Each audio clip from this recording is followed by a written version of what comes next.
Tara guys, samahan niyo ako, puntahan natin ang dagat.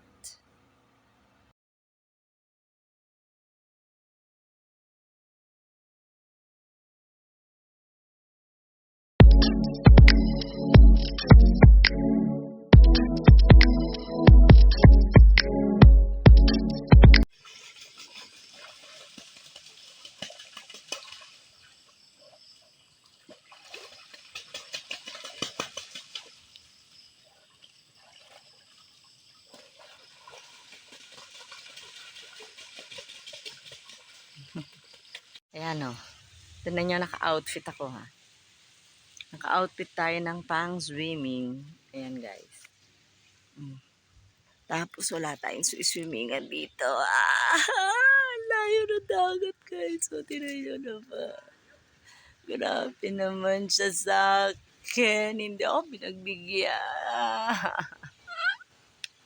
Naku, disappointed ako. Nakapanligo ako. Tapos ang ganito pala oh. Ang tawag dyan sa ganyan, low tide. Ang layo ng dagat guys, tingnan mo. Wala pa rin dyan sa level na yan, nandun pa siya sa dulo. Tingnan mo, marami doon nangunguha ng tulya. Ayan o, ang dami nila dyan. Ang layo pa ng tubig, ng dagat. Sabi ko na kagabi, maligo na kami eh. Ngayon, wala kang papaliguan dito. Grabe. Nakaka-disappoint. Ayan, alas 8 ng umaga guys. Ganito yung tubig, kate. Low tide siya guys. Kaya ayan, uuwi kami muna. At babalikan namin ikaw mamayang hapon.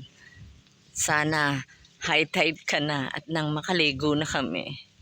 Bye-bye. Bye-bye. Kawawa. Babay sa'yo, dagat. Kawawa, hindi makaligo. Babalikan kita mamayang hapon.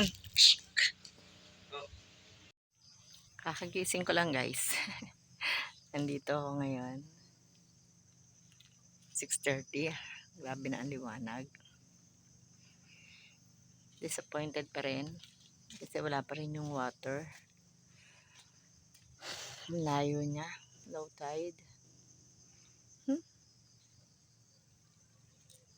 Kahapon naman, nasa Panchong. Hindi ako nakapunta dito ng hapon.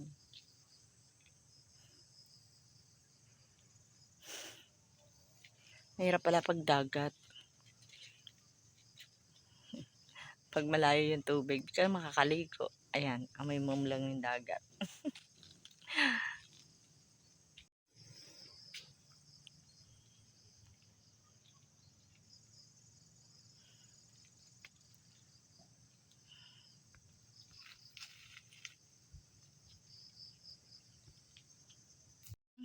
Naiinis ako. Pag ganyan, no? Layo ng tubig. Paano ka naman makakaswimming yan? Nakakainis. Dati nakakabot yan dito. Ngayon, wala. Ayan, no? Hanggang dyan nakakarating yung tubig. Ngayon, wala siyang katubig-tubig. Ayan, no?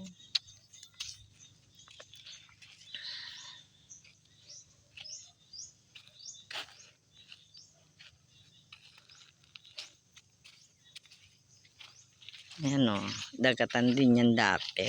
O, pag ganyang low tide, wala siyang tubig.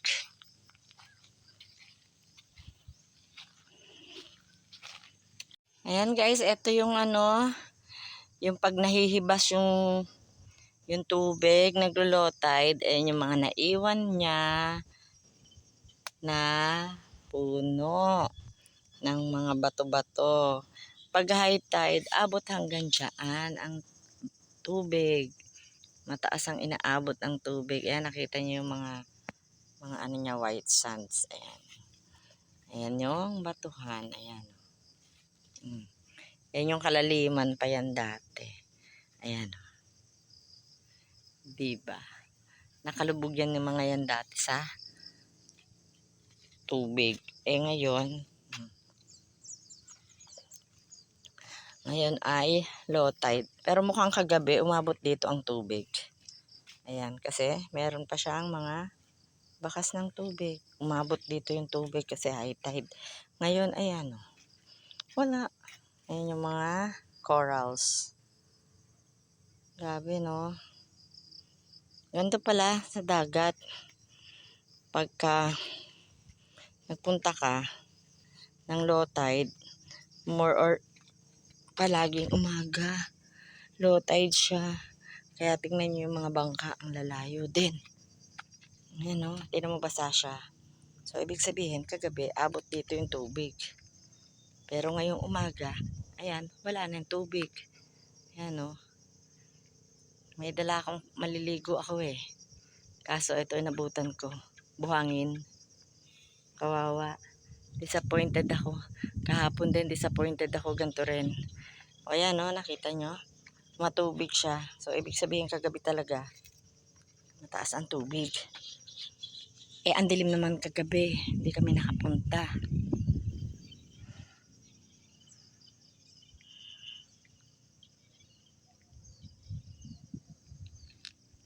Alam ko na siguro yung mga kabataan, kakaninang nagdaan tart na marami.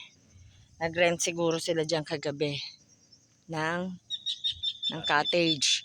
Tapos nagbagdamag sila dyan, nag-swimming siguro sila dito kagabi. Abangan natin mamaya guys kung anong oras magtataas yung tubig. Kaso parang pauwi na kami. Hindi ko ma-experience mag-swimming. Ayan, no, may mga ganyan timbon-timbon. Ano kaya laman ito? Ayan, no, may mga ano. Ayan yung ilalim ng dagat. Ayan, no.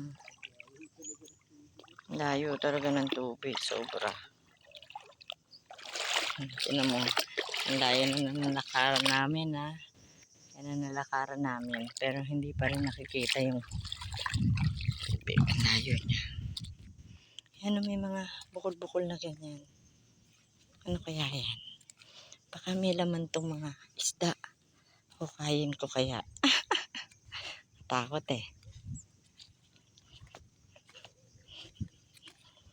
Ganyan pala yung ilalim niya.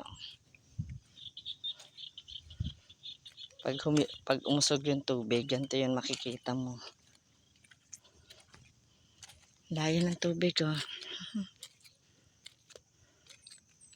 Ayan na, ayan na, ayan na. Kala ko may bukal. Ang init! Grabe. Ang init sa ulo.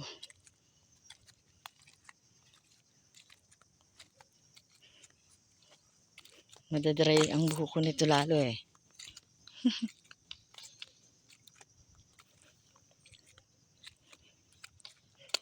Yan, mga ngitim tayo. Hirap maglakad.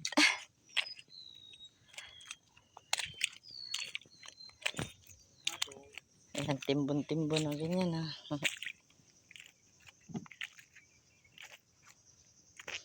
Ayan, nandito yung mga bangka sa gitna. Ay, masisira ang aking tsinelas.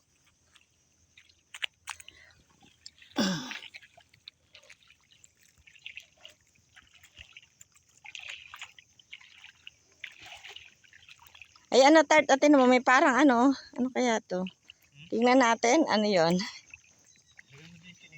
Ano kaya yon?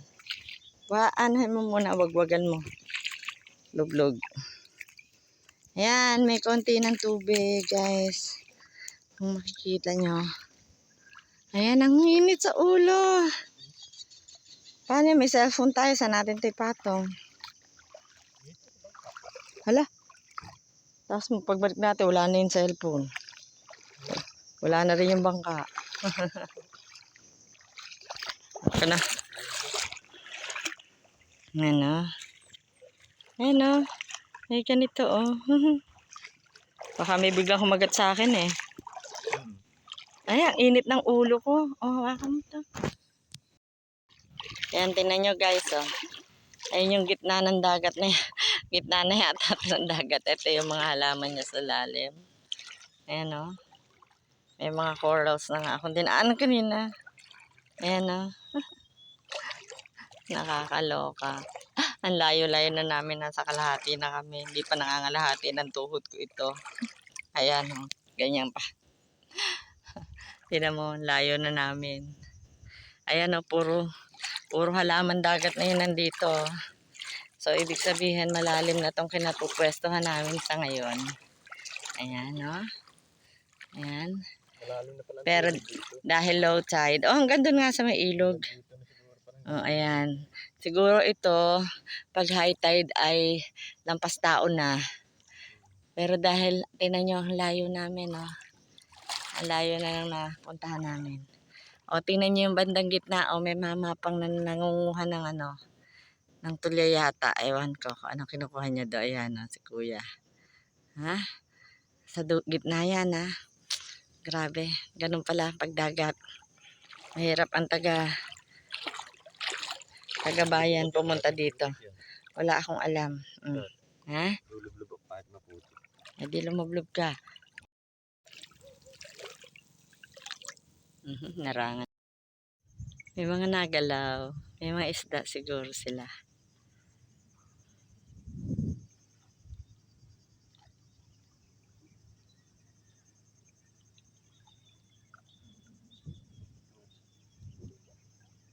Dito yung nag-aano sa may mga damong ganyan.